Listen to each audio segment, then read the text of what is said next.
হযরত আইয়ুব আলাইহিস সালাম আল্লাহর নবী একদিন কঠিন পরীক্ষার সম্মুখীন হলেন। তার সমস্ত ধন সম্পদ, সন্তানাদি, এমনকি বাড়ি ঘর সব ধুলার সাথে মিশিয়ে গেছে।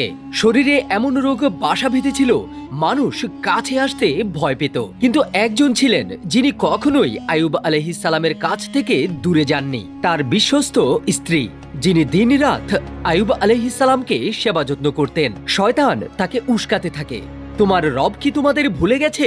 তোমাদের আজ এই হাল?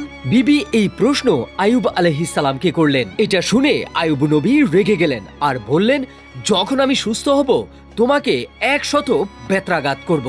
কয়েক বছরের তাকলিফের পরে আল্লাহ ওনাকে শিফা দান করলেন। জমিন থেকে পানির ফোয়ারা আসলো, ওই পানি তিনি পান করলেন আর শরীরের সমস্ত রোগ দূর হয়ে গেল। তিনি তন্দুরুস্তি ফিরে পেলেন। এখন ওয়াদা পূরণ করার পালা। কিন্তু তার স্ত্রী তো ছিলেন সবুর আর বিশ্বস্ততার প্রতীক। তখন আল্লাহর হুকুম আসলো, 100 শলার একটি ঝাড়ু নাও আর তাকে একবার মারো।